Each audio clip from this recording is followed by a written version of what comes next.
आदरणीय दर्शकवृन्द नमस्कार। AP talk टाइममा स्वागत छ। म निरज राज जोशी। मङ्सिर 4 को प्रतिनिधि सभा र प्रदेश सभा निर्वाचनको सरगर्मी वात्तै बढेको छ। दल र उम्मेदवारहरू आफ्नो निर्वाचन क्षेत्रमा सक्रियतापूर्वक प्रचार अभियानमा लागिरहेका छन्। यसपटक सत्तारूढ दलहरू जसलाई उहाँहरूले वाम लोकतान्त्रिक गठबन्धन भनिएको छ, उक्त गठबन्धन र अर्को नेकपा एमाले र नेकपा एमाले पनि कतिपय क्षेत्रमा गठबन्धन बनाएर निर्वाचनमा होमिएको छ। यस मानेमा दुईवटा गठबन्धन बीच यो निर्वाचनमा मुख्य गरिकन प्रतिस्पर्धा हुने देखिएको छ। अब यो निर्वाचनले कस्तो परिणाम दिन्छ त्यो त मङ्सिर 4 पछि मतपेटिका खोलिएपछिका प्रारम्भिक मतगणनाहरूबाट रुझानहरू प्राप्त हुनेछन्। अहिले दलका उम्मेदवारहरू चुनावी तयारी र प्रचार प्रसारमा लागिरहँदा उहाँहरूका भावी एजेन्डाहरू के छन्, उहाँहरूलाई मतदाताले किन मत दिने लगायतका विषयहरू पनि त्यति नै पेचिलो र चर्चामा रहेका छन्। आज हामी तिनै उम्मेदवारहरूमध्ये काठमाडौँ क्षेत्र नम्बर 8 बाट वाम लोकतान्त्रिक गठबन्धनको तर्फबाट नेकपा समाजवादी पार्टीका नेता तथा वर्तमान संस्कृति पर्यटन तथा नागरिक उड्डयन मन्त्री जीवनराम श्रेष्ठ प्रतिस्पर्धामा हुनुहुन्छ। साथै उहाँ अहिले हामीसँग भावी योजना, निर्वाचनमा मतदाताले उहाँलाई किन मत दिने लगायतका विषयमा केन्द्रित रहेर यो कार्यक्रममा कुराकानी गर्ने प्रयासमा रहनेछौँ। हामी उहाँलाई स्वागत गर्ने अनुमति चाहन्छौँ। यहाँलाई स्वागत छ मन्त्रीजी। धन्यवाद। सुरुमा तपाईँको उम्मेदवारी काठमाडौँ क्षेत्र नम्बर 8 बाट किन? यो उम्मेदवारी चाहिँ नि पहिलो कुरो त यो 8 नम्बर क्षेत्रमा मैले जुन विकासका कामहरू अगाडि बढाएको छु र दूरगामी चाहिँ नि महत्त्वका कामहरू पनि अगाडि बढाएको छु, त्यो कामलाई निरन्तरता र पूर्णता दिनको लागि यो मेरो उम्मेदवारी हो। र सँगै चाहिँ नि राष्ट्रिय रूपमा पनि हामीले सङ्घीयतालाई प्रभावकारी ढङ्गबाट कार्यान्वयन गर्नु छ र यो लोकतन्त्रलाई हामीले चाहिँ नि बलियो बनाउनु छ र संविधानलाई चाहिँ नि पूर्ण रूपमा कार्यान्वयन गर्नुपर्ने आवश्यकता छ र जनताको समृद्धिको चाहनालाई हामीले पुरा गर्नुपर्ने छ र यी कुराहरूमा मैले नेतृत्वदायी भूमिका खेल्छु भनेरै यो उम्मेदवारी चाहिँ नि दिएको। अब तपाईँ आजको दिनमा वाम लोकतान्त्रिक गठबन्धनबाट उम्मेदवार भइरहँदा तपाईँ कम्युनिस्ट हो या लोकतान्त्रिक? यो कम्युनिस्ट भनेको पनि लोकतान्त्रिक नै हो। हाम्रो एउटा यो प्रचलनमा सहजताको लागि वाम लोकतान्त्रिक प्रजातान्त्रिक भन्ने एउटा शब्दहरू प्रयोग हुँदै आएको हामीले पाउँछौँ। तर हाम्रो नेपालको कम्युनिस्ट आन्दोलनलाई हामीले हेर्ने हो भने हामीले बहुलवादलाई चाहिँ नि मान्दै आएका छौँ, बहुदलीयतालाई हामीले मानेका छौँ र जनताको चुन्ने र चुनिने अधिकारलाई चाहिँ नि सुरक्षित गर्नुपर्छ भन्ने कुरालाई हामीले मानेका छौँ। त्यसो भएको हुनाले नेपालका कम्युनिस्टहरू पनि लोकतान्त्रिक नै हुन्। लोकतान्त्रिक मूल्य मान्यता र विचारलाई चाहिँ नि बोकेरै निरन्तर रूपमा अगाडि आइरहेको हो। त्यसो भएको हुनाले कम्युनिस्ट पनि लोकतन्त्रवादी नै हुन्। त्यसो भनिरहँदाखेरि जुन पार्टीसँग तपाईँहरूको तालमेल गर्नुभएको छ, हजुर, तपाईँहरूको तालमेलले त्यो पार्टीलाई विजय गराउन उद्दत जस्तो देखिन्छ, न कि कम्युनिस्ट विचार र त्यो धारलाई? अहिले एउटा चाहिँ नि कमन कुरा के छ भने हामीले जुन चाहिँ नि आन्दोलनबाट सङ्घीय लोकतान्त्रिक गणतन्त्रको संविधान चाहिँ नि ल्यायौँ, त्यो संविधानमै हामीले के लेख्यौँ भने समाजवादको चाहिँ नि निर्माण गर्ने कुरामा हामीले साझा एउटा चाहिँ नि कमिटमेन्ट गरिसक्यौँ। त्यो हाम्रो राष्ट्रिय चाहिँ नि एउटा कमिटमेन्ट हो। त्यसो भएको हुनाले अब यसमा हामी चाहिँ नि यो धेरै मतमतान्तर गरेर बस्नुपर्ने आवश्यकताका कुराहरू रहेन। जस्तै त्यसो भएको हुनाले अब समाजवाद निर्माणका आधारहरू तयार गर्ने, समाजवाद उन्मुख चाहिँ नि शासन व्यवस्था चाहिँ नि भनेर हामीले भनेका छौँ संविधानको प्रस्तावनामै। त्यसो भएको हुनाले हामीले शिक्षा, स्वास्थ्य, रोजगार र चाहिँ नि आर्थिक समृद्धिका बाटोहरूमा यी कुराहरूलाई प्राप्त गर्नको लागि त्यो उन्मुख हाम्रा नीति, हाम्रा यो कार्यदिशाहरू हामी तयार गरेर जानुपर्छ र त्यो काम गर्नुपर्छ भन्ने कुरा नै हो। त्यसैले अहिले हाम्रो मुख्य अब एजेन्डा भनेकै आर्थिक समृद्धिको एजेन्डा नै हो। नेपाली जनताको जीवन स्तरलाई माथि उठाउने, हाम्रा गरिबीबाट चाहिँ नि अन्त्य गर्ने र हाम्रो चाहिँ नि शिक्षा र स्वास्थ्यको क्षेत्रलाई चाहिँ नि एउटा गुणस्तरीय बनाउने र चाहिँ नि प्रभावकारी चाहिँ नि सेवा प्रदान गर्ने, सहज रूपमा चाहिँ नि एउटा सेवा प्राप्त गर्न सक्ने स्थिति बनाउने र सँगै चाहिँ नि हाम्रा युवाहरू जो चाहिँ नि लाखौँ सङ्ख्यामा आज रोजगारीको चाहिँ नि खोजीमा विदेशिएको छ, ती युवाहरूलाई हाम्रो आफ्नो पौरख, आफ्नो एउटा यो ज्ञान सिप नेपालको विकासमै लगाउने, नेपालमै त्यो एउटा स्थिति निर्माण गर्ने भन्ने कुराहरू हुन्। त्यसै यो उन्मुख हाम्रा कामहरू चाहिँ नि हुनेछन्।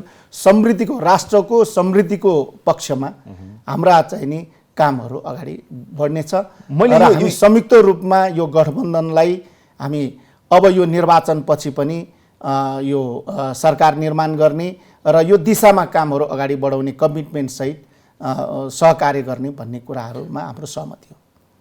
यो गठबन्धनलाई अगाडि बढाउने भनिरहँदाखेरि तपाईहरू यो गठबन्धनमा रहेर आफू सुरक्षित हुन खोज्नु भएको कि जनता, अघि तपाईँले भनेको समृद्धि, विकास, निर्माण आदिलाई सुरक्षित र समृद्ध बनाउन खोज्नु भएको? निश्चित रूपमा पहिलो कुरो हामीले लोकतन्त्रलाई सुरक्षित गर्न खोज्यौँ, हाम्रो संविधानलाई सुरक्षित गर्न खोज्यौँ र यो गठबन्धन चाहिँ नि तपाईँले विगतका गठबन्धनहरू हेर्नुभयो भने कतिपय सत्ताको प्राप्तिको लागि, पद प्राप्तिको लागि कतिपय चाहिँ नि गठबन्धन भएको हामीले पाउँछौँ। तर यो पल्टको गठबन्धन जुन गठबन्धनको सरकार छ र यो राष्ट्रिय आवश्यकताले चाहिँ नि बनेको गठबन्धन हो, परिस्थितिले चाहिँ नि निर्माण गरेको गठबन्धन हो र लोकतन्त्रको रक्षाको लागि बनेको गठबन्धन हो, संविधानको रक्षाको लागि बनेको गठबन्धन हो र देशमा राजनीतिक स्थिरताको लागि र संसदलाई पूर्णकाल संविधानले चाहिँ नि व्यवस्था गरे अनुसार, संविधानको भावना अनुसार नेपाली जनताको सार्वभौम एउटा चाहिँ नि संसदलाई पूर्णकाल चाहिँ नि सञ्चालन गर्नको लागि बनेको यो गठबन्धन हो। त्यसो भएको हुनाले यो नेपाली जनताको चाहिँ नि जुन समृद्धिको चाहना छ, अग्रगमनको चाहना छ, परिवर्तनको चाहना छ, त्यसलाई पुरा गर्नको लागि हामीले नेपालमा हाम्रो लोकतन्त्रलाई बलियो बनाउनुपर्छ र राजनीतिक स्थिरता चाहिँ नि कायम गर्नुपर्छ। त्यसो भयो भने मात्र हामी यो समृद्धिको बाटोमा अगाडि बढ्न सक्छौँ, नेपाली जनताको चाहनालाई हामी पुरा गर्न सक्छौँ, देशलाई एउटा द्वन्द्व र प्रतिगमनको दिशाबाट हामीले चाहिँ नि मुक्त गर्न सक्छौँ भन्ने हिसाबले नै यो गठबन्धन निर्माण भयो। यसो तपाईँले भनिरहँदाखेरि तपाईँहरूले प्रतिनिधि सभामा करिब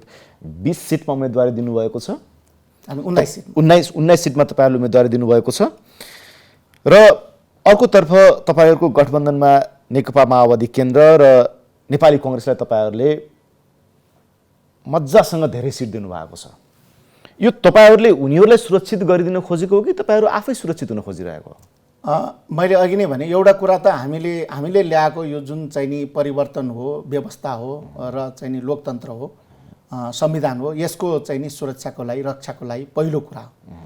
त्यसपछि यो जुन चाहिँ नि लोकतन्त्रका लागि लडेका हामी शक्तिहरू, राजनीतिक पार्टीहरू, तपाईँ चाहिँ नि यो जुन अहिले हामी गठबन्धनमा छौँ, त्यस कारणले हामीले जुन चाहिँ नि परिवर्तनको लागि हामी निरङ्कुशताको विरुद्ध र चाहिँ नि यो जुन तानाशाही व्यवस्थाको विरुद्ध हामी लड्यौँ र हामीले चाहिँ नि सङ्घीय लोकतान्त्रिक गणतन्त्र ल्यायौँ।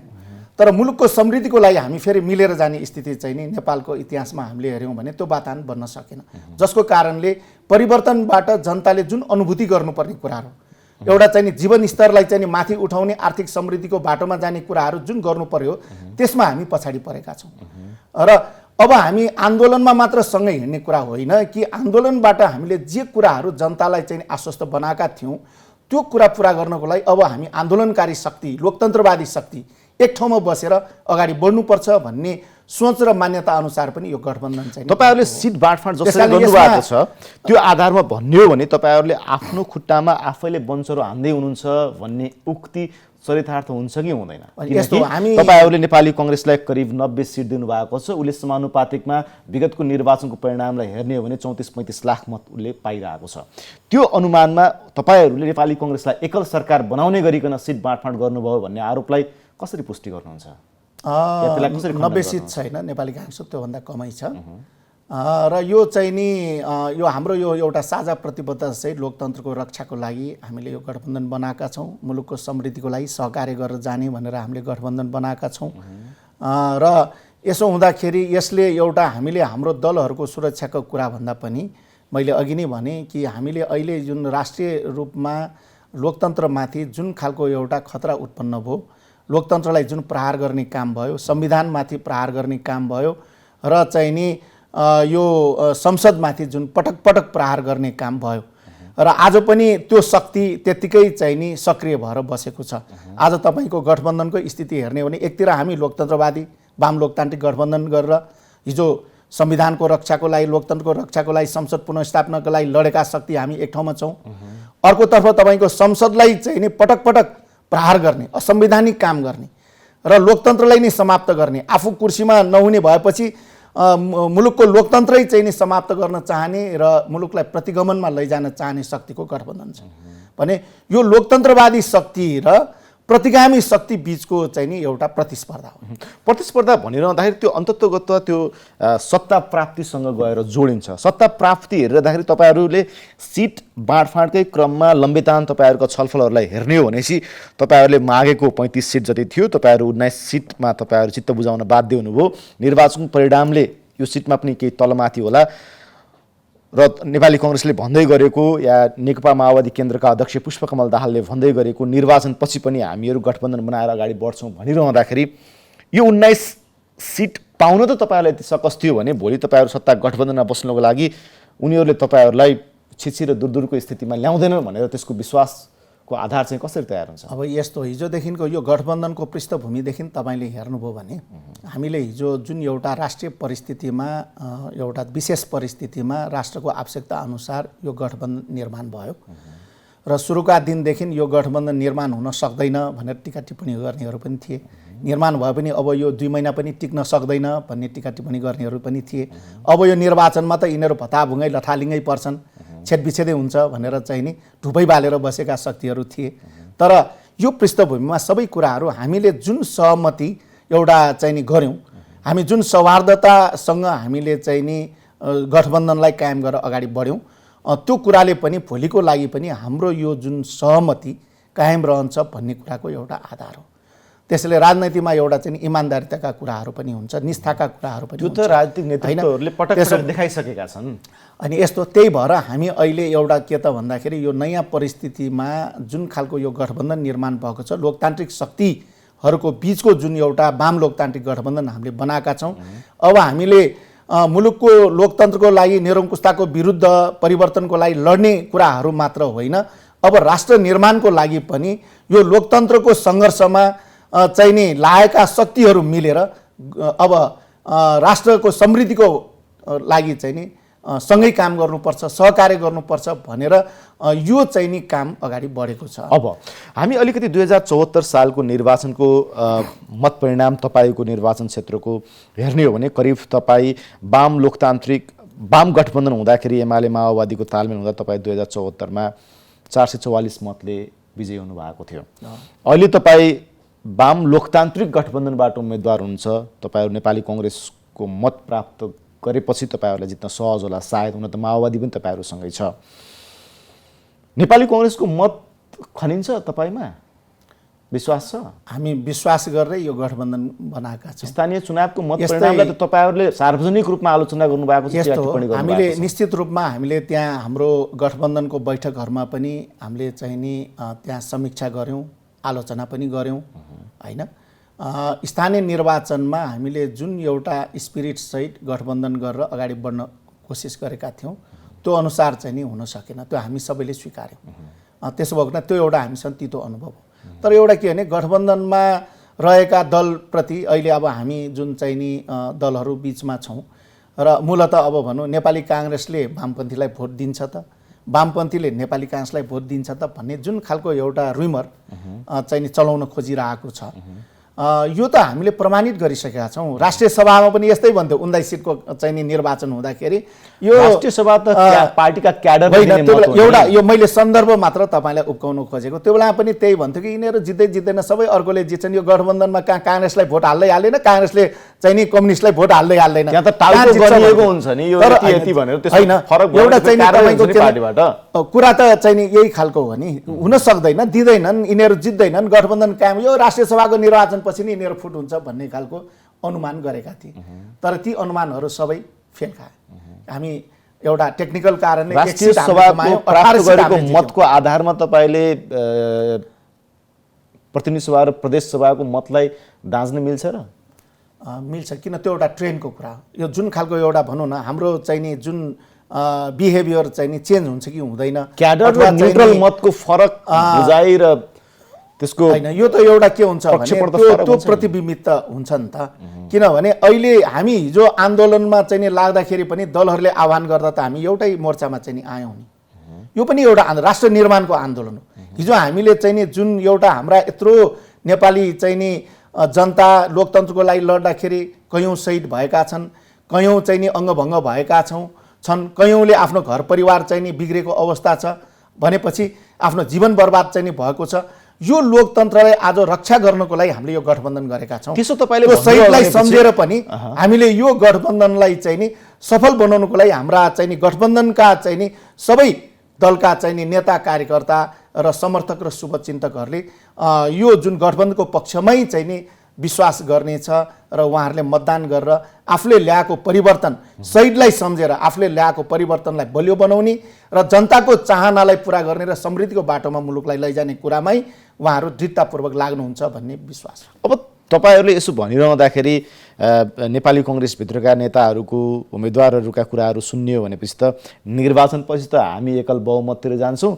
नेकपा यसले अहिले हामीसँग धेरै बार्गेनिङ गर्यो, बढीमा 2-4 सिट या 5-7 सिट भयो भने हामी त एकल बहुमतको सरकारै बनाउन सक्छौँ भन्ने उनीहरूको तर्क छ नि। अब यहाँनिर तपाईँहरूले त्यो समीकरणलाई रोक्नको लागि आज तपाईँहरूसँग के त्यस्ता सूत्रहरू छन् भनेको के? होइन, कुनै व्यक्तिले के भन्छ भन्ने कुराहरू त्यो फरक फरक कुराहरू हुन्छ, तर त्यहाँ चाहिँ नि संस्थागत रूपमा के कुराहरू भएका छन् भन्ने कुराहरू महत्त्वपूर्ण कुरा हो।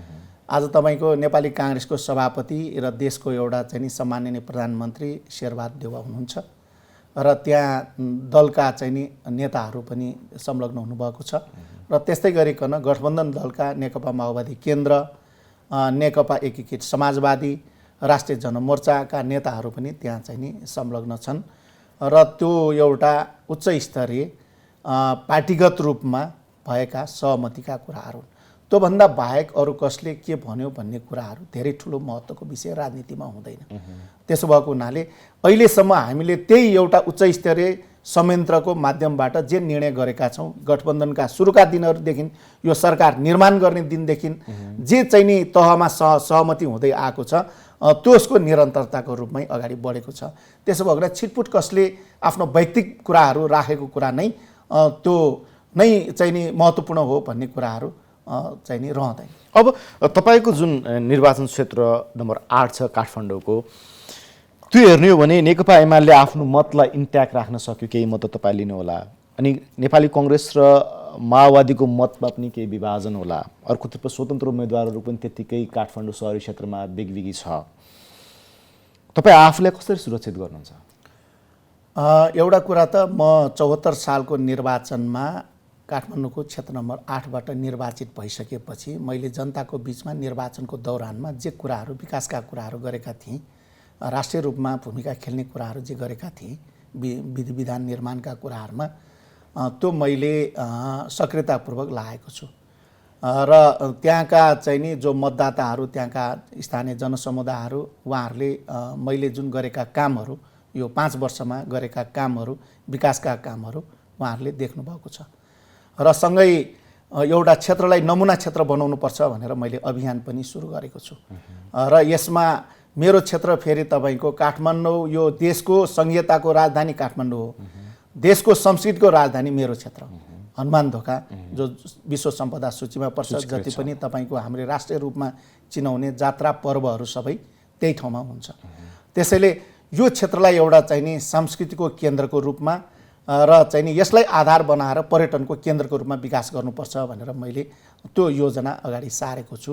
हनुमानढोका विश्व सम्पदादेखि स्वयम्भू विश्व सम्पदासम्मलाई जोड्ने एउटा विश्वकै लागि नयाँ प्रडक्ट, हाम्रो नेपालको एउटा चाहिँ नयाँ प्रडक्टको रूपमा यो चाहिँ नि यो पदमार्ग, यो हेरिटेज ट्रेल भनेर बनाउने जुन काम अहिले सुरु भएको छ त्यसको शिलान्यास पनि भइसकेको छ। र यसले एउटा चाहिँ नि पर्यटन क्षेत्रमा ठुलो एउटा चाहिँ नि महत्त्व राख्ने छ। र यो कामले हाम्रो काठमाडौँको एउटा उपत्यका जुन चाहिँ नि एउटा सांस्कृतिक र सम्पदाको सहरको रूपमा चिनिन्छ र त्यसको एउटा मोडेलको रूपमा यो चाहिँ नि हुनसक्छ।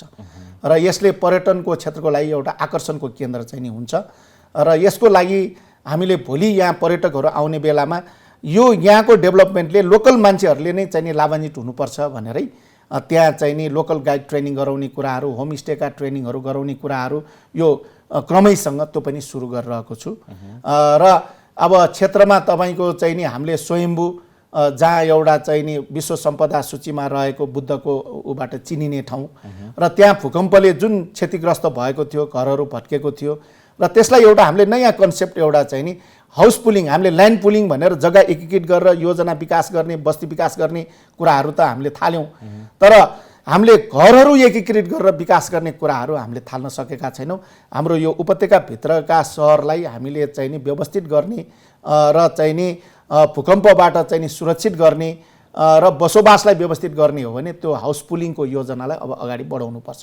त्यसले गर्दा हामीले एउटा नमुनाको रूपमा स्वयम्भूमा हाम्रो वडा अध्यक्षको नेतृत्वमा हामी सबै लागेर त्यहाँ भूकम्पले क्षतिग्रस्त गरेका घरहरू सबैलाई एउटै उसबाट त्यहाँ हेरिटेज चाहिँ नि जुन खालको एउटा यो जुन चाहिँ नि बनोटमा त्यहाँ निर्माण गऱ्यौँ, जसले आज तपाईँले स्वयम्भू तपाईँ जानुभएको छ कि छैन, त्यो जुन एकै चाहिँ नि कलात्मक प्रकृतिको घरहरू बनेको छ जसले त्यहाँको सौन्दर्यलाई बढाएको छ। हामी यसरी त्यहाँ मैले क्षेत्रमा चाहिँ नि तपाईँको अब चौमती विकास एकीकृत आयोजना 15औं वर्षदेखि अल्पत्र परिरहेको थियो र मैले त्यही बेला चुनावमा जितेँ भने यो चाहिँ नि म तुरुन्तै यसलाई पुरा गर्ने काममा लाग्छु।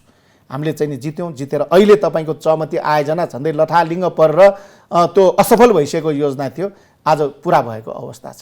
यसरी चाहिँ नि विकासको क्षेत्रमा हिजोका सहकर्मीसँग आज प्रतिस्पर्धा गर्दै हुनुहुन्छ, अब यसलाई के भन्नुहुन्छ? यस्तो अब यो त एउटा चाहिँ नि अब राजनीतिमा यो अहिले हामी एउटा विद्रोह गरेर नयाँ पार्टी बनायौँ र त्यसमा अब चाहिँ नि नेकपा एमालेको तर्फबाट उम्मेदवार छन्।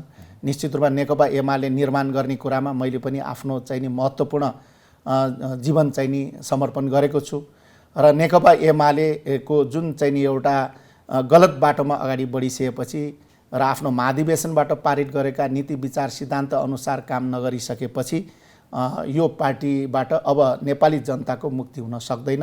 अग्रगमनका कामहरू, समृद्धिका कामहरू तपाईले भनिरहँदा तपाईका मतदाताले तपाईलाई हामी जीवनराम श्रेष्ठ अवसरका लागि उता गयो भन्नेहरु पनि विद्रोह गर्यौं। अवसरको लागि भन्दा पनि जनताको चाहना पूरा गर्नको लागि, जनताले विश्वास गरेर बहुमत दिएको पार्टीले जनतालाई धोका दिने काम गर्यो, लोकतन्त्रलाई समाप्त गर्ने काम गर्यो, स्वेच्छाचारी र निरङ्कुश र तानाशाही ढङ्गबाट अगाडि बढेपछि सच्याउनको लागि हामीले कोसिस गर्यौं। नेकपा एमालेमा रहँदाखेरि सचिने अवस्था नभएपछि अब यो पार्टीको औचित्यता समाप्त भयो भनेर हामीले विद्रोह गरेर यो नयाँ पार्टी चाहिँ नि निर्माण गरेका हौं। मेरो अन्तिम जिज्ञासा प्रश्न, केही समय अगाडि तपाईलाई एउटा सुरक्षा गार्डको विषयसँग जोडियो। अब जीवनराम श्रेष्ठलाई पदमा पुर्याएपछि, मन्त्री बनाएपछि त उहाँले यस्तो किसिमको व्यवहार देखाउनु हुँदो रहेछ भन्नेहरूलाई के भन्नुहुन्छ? अब यो एउटा चाहिँ नि घटना चाहिँ नि वास्तवमा त्यो जसरी चाहिँ नि बाहिर आयो त्यो किसिमको चाहिँ नि बिल्कुलै थिएन, त्यसलाई अतिरञ्जित ढङ्गबाट आएको हो। त्यसैले मैले त्यो बेलामा लाइनमा बसेरै जुन चाहिँ नि काम सम्पादन गर्नुपर्ने त्यो प्रक्रियामै गएको थिएँ र जस्तो खालको व्यवहार त्यो चाहिँ नि सुरक्षा गार्डबाट त्यो बेलामा भयो कि त्यहाँ चाहिँ नि रहेका जो सर्वसाधारण नागरिकहरूमाथि पनि जस्तो व्यवहार उनले चाहिँ नि गरे त्यो गर्नु हुँदैन भन्ने मात्र मेरो मान्यता हो, त्योभन्दा अरू केही पनि होइन। किनभने एउटा यो सेवा लिन जाने सेवाग्राहीहरूलाई एउटा चाहिँ नि सम्मानपूर्वक व्यवहार हुनुपर्छ, भेडा बाख्रा जस्तो चाहिँ नि व्यवहार गर्नु हुँदैन भन्ने कुराहरू हुन्। त्यो कुरा मात्र हो, त्योभन्दा अरू त्यसमा केही पनि होइन। त्यसो भने मेरो चाहिँ नि मान्यता भनेको जनताप्रति चाहिँ नि सम्मानजनक व्यवहार हुनु पर्यो भन्ने कुरा मात्र मैले उठाएको। मन्त्रीले त्यसो व्यवहार देखाउनु भएन भन्ने उनको तर्कलाई अब यो उनको चाहिँ नि त्यो जुन खालको यो अतिरञ्जित ढङ्गबाट तोडमोड गरेर आएका कुराहरू वास्तविकता त्यस्तो बिल्कुलै होइन। हस्, हाम्रो कार्यक्रमलाई समय दिनु त्यसको लागि तपाईँलाई धन्यवाद। हस्, धन्यवाद। दर्शकबिन्दु, आउनुहुन्थ्यो संस्कृति पर्यटन तथा नागरिक उड्डयन मन्त्री जीवनराम श्रेष्ठ। उहाँ काठमाडौँ क्षेत्र नम्बर 8बाट प्रतिनिधि सभा सदस्य उम्मेद्वार हुनुहुन्छ। आजको एपी टक टाइमको समय सकेको छ। बिदा दिनुहोस्। नमस्कार।